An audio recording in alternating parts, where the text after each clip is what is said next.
بسم اللہ الرحمن الرحیم۔ معزز سامعین، مومن اپنے ہر کام کا آغاز اللہ سبحانہ تعالیٰ کے نام سے یعنی بسم اللہ سے کرتا ہے، کیونکہ اللہ ہی نے ہمیں پیدا کیا ہے، اللہ ہی ہمیں رزق دیتا ہے، اللہ ہی کی طرف ہمیں لوٹ کر جانا ہے۔ لہٰذا ہمیں اس دنیا کی زندگی میں ہر کام کرتے ہوئے اپنے رب کو یاد رکھنا چاہیے۔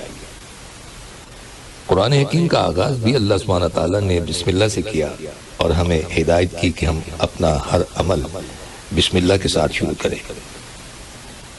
نبی اکرم صلی اللہ علیہ وسلم پر پہلی وحی کا آغاز بھی اللہ کے نام سے شروع ہوا۔ جبریل علیہ السلام نے نبی اکرم صلی اللہ علیہ وسلم کو جب قرآن حکیم کی پہلی آیت سکھائی تو فرمایا، اقرأ باسم ربک الذی خلق، اپنے رب کے نام سے پڑھ جس نے پیدا کیا۔ اس لیے عبادت ہو یا ہماری زندگی کے دوسرے کام ہوں، ان سب میں ہمیں اپنے رب کو یاد رکھنا ہے اور اس کے بے شمار فائدے بھی ہیں۔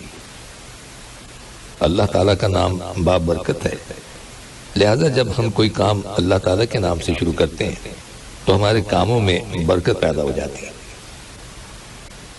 قرآن حکیم میں ارشاد ہے، بہت بابرکت ہے تیرے رب کا نام جو بہت عظمت والا اکرام والا ہے۔ جب ہم عبادت کرتے ہیں تو کہتے ہیں ایاک نعبد و ایاک نستعین، صرف تیری ہی ہم عبادت کرتے ہیں اور تجھی سے مدد چاہتے ہیں۔ ہم اللہ تعالیٰ کی عبادت کا حق ادا نہیں کر سکتے، اس لیے کوئی بھی کام جو عبادت کی نوعیت سے تعلق رکھتا ہو اس کے آغاز میں بھی اللہ کا نام لینا چاہیے، کیونکہ اس سے اللہ تعالیٰ کی مدد حاصل ہوتی ہے اور پھر ہمیں مزید نیک کام کرنے کی توفیق بھی حاصل ہوتی ہے۔ انسان برائی سے بچتا ہے، شیطان کے وار سے محفوظ رہتا ہے، کیونکہ اللہ تعالیٰ کی مدد انسان کو حاصل ہوتی ہے اور انسان کے اندر فخر اور غرور پیدا نہیں ہوتا۔ وہ سمجھتا ہے کہ جو بھی نیک کام میں کر رہا ہوں وہ اللہ کی مدد سے کر رہا ہوں، اللہ کی توفیق ہی سے کر رہا ہوں، اس میں میرا اپنا کوئی کمال نہیں ہے۔ جب انسان بسم اللہ سے اپنے کام کا آغاز کرتا ہے تو انسان کو اخلاص نصیب ہوتا ہے، کیونکہ جب اللہ کا نام لیا تو اللہ کے نام کے ساتھ اللہ ہی کے لیے کام کرنا چاہیے، اور پھر اگر وہ کام صحیح ہے، عبادت کا ہے یا دنیاوی امور سے متعلق ہے تو پھر ہماری نیت اور ہمارا عقیدہ درست ہو جاتا ہے، انسان کو اخلاص نصیب ہو جاتا ہے۔ انسان جب اللہ کے نام کے ساتھ کسی کام کا آغاز کرتا ہے تو پھر اللہ سبحانہ تعالیٰ کی نعمتوں کی یاد دہانی بھی ہوتی ہے۔ مثال کے طور پر اگر آپ پانی پی رہے ہیں تو جب آپ پانی پینے لگتے ہیں تو بسم اللہ کہتے ہیں، اور جب بسم اللہ کہتے ہیں تو آپ کو اللہ کی یاد آتی ہے، اور اس کے ساتھ ہی وہ نعمت جو آپ استعمال کر رہے ہیں اس کے بارے میں غور و فکر بھی نصیب ہوتی ہے کہ یہ اللہ نے پانی پلایا ہے، اور یہ غور و فکر انسان کو کہیں سے کہیں لے جاتی ہے۔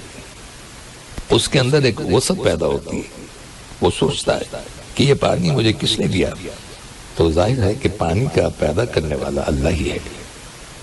ہم تک جو پانی پہنچتا ہے کچھ تو زمینی ذرائع سے، اور بنیادی طور پر پانی بارش کے ذریعے آتا ہے۔ بارش کیسے آتی ہے؟ سمندروں کا پانی بخارات کی شکل میں اوپر اٹھتا ہے اور پھر بادلوں کی شکل میں جہاں اللہ چاہتا ہے برساتا ہے۔ جب بادل برستے ہیں یا برف پڑتی ہے تو پہاڑوں کی چوٹیوں پر اور مختلف جگہوں پر یا تو پانی جم جاتا ہے یا پھر ندی نالوں کی شکل میں اور پھر دریاؤں کی شکل میں بہنے لگتا ہے، اور کچھ پانی رس کر زمین کے اندر چلا جاتا ہے اور چشموں کی شکل اختیار کر لیتا ہے، اور پھر مختلف ذرائع سے ہوتے ہوئے ہم تک پہنچتا ہے۔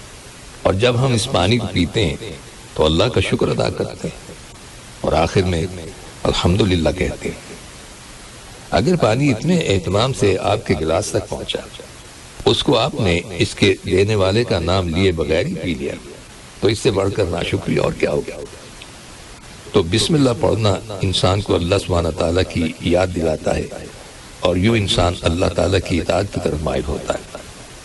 وہ اللہ کی دی ہوئی نعمتوں کو اللہ کی رضا میں استعمال کرتا ہے، اور یوں وہ اللہ کو یاد کرتے ہوئے اس کا قرب حاصل کرتا ہے۔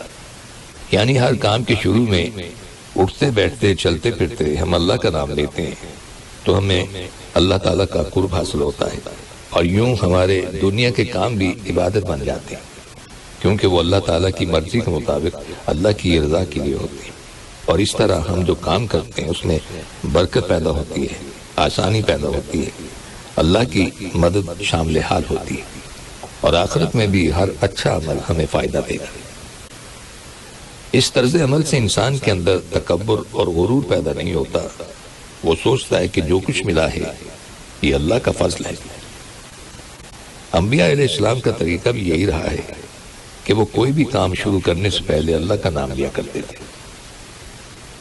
حضرت نوح علیہ السلام کا واقعہ ہے کہ جب وہ کشتی میں سوار ہوئے تو انہوں نے دعا پڑھی اور اس کا آغاز بھی بسم اللہ سے کیا۔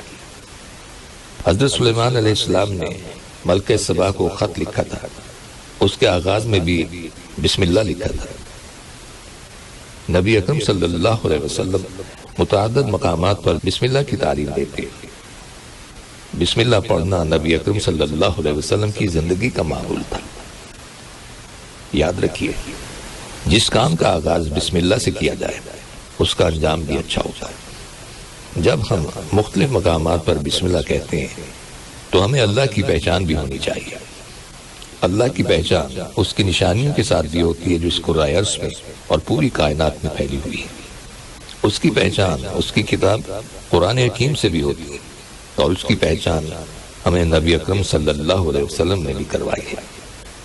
لہٰذا اگر ہم اللہ تعالیٰ کو پہچانیں گے تو ہم صحیح طور پر اور پورے شعور کے ساتھ بسم اللہ کہیں گے۔ بسم اللہ الرحمن الرحیم کے اندر اللہ سبحانہ تعالیٰ نے اپنا جو تعارف کرایا ہے، اپنی جو پہچان کرائی ہے، وہ اپنی صفت رحمت کے ساتھ کرائی ہے۔ اللہ کون ہے؟ وہ جو بے حد مہربان اور رحم کرنے والا ہے۔ رحمت کا مطلب ہے نرمی اور شفقت کرنے والا۔ رحمان اور رحیم دونوں صفات اللہ ہی کی ہیں، دونوں نام اللہ ہی کے ہیں، لیکن ان دونوں میں تھوڑا فرق ہے۔ رحمان کا مطلب ہے ایسی رحمت والا جس کی رحمت دنیا کی ساری مخلوقات کے لیے ہے، یعنی یہ رحمت عام ہے۔ اور رحیم سے مراد ایسی رحمت والا کہ جو قیامت کے روز صرف مومنوں کے لیے ہوگی۔ ہمیں یہ بات یاد رکھنی چاہیے کہ اللہ سبحانہ تعالیٰ کی رحمت کے 100 حصے ہیں، جس میں سے صرف ایک حصہ اس نے اس دنیا میں اتارا ہے۔ باقی رحمت یعنی 99% رحمت آخرت کے لیے ہے، جس کے ذریعے وہ بندوں کی بخشش فرمائے گا۔ حضرت ابو ہریرہ رضی اللہ تعالیٰ عنہ کہتے ہیں کہ نبی اکرم صلی اللہ علیہ وسلم نے ارشاد فرمایا کہ جب اللہ سبحانہ تعالیٰ مخلوق کو پیدا کر چکا تو اس نے اپنی کتاب لوح محفوظ میں لکھا، جو اس کے پاس عرش پر موجود ہے، کہ میری رحمت میرے غضب پر غالب ہے، اور اس کی رحمت بہت وسیع ہے۔ قرآن حکیم میں ارشاد باری تعالیٰ ہے، میری رحمت نے ہر چیز کو گھیر رکھا ہے۔ دنیا میں اس وقت جتنے بھی لوگ چل پھر رہے ہیں ان میں سے بہت سے لوگ سخت نافرمانیاں کرتے ہیں، اس کے باوجود وہ ہمیں جینے کی مہلت دیتا ہے، ہمیں رزق عطا کرتا ہے، ہمارے کام سنوارتا ہے، ہماری مشکلات اور مصیبتوں کو دور کرتا ہے۔ تو اللہ کے یہ دونوں نام رحمان اور رحیم کی اگر ہمیں پہچان ہو جائے تو ہماری ساری پریشانیاں اور غم دور ہو جائیں گے، کیونکہ ہر تکلیف میں اور ہر مشکل میں انسان اگر یہ یاد کر لے کہ میرا رب بڑا ہی مہربان اور رحم کرنے والا ہے تو انسان کی پریشانی دور ہو جاتی ہے، اور وہ سمجھتا ہے کہ اللہ ہی ہے جو میری مشکل آسان کر سکتا ہے۔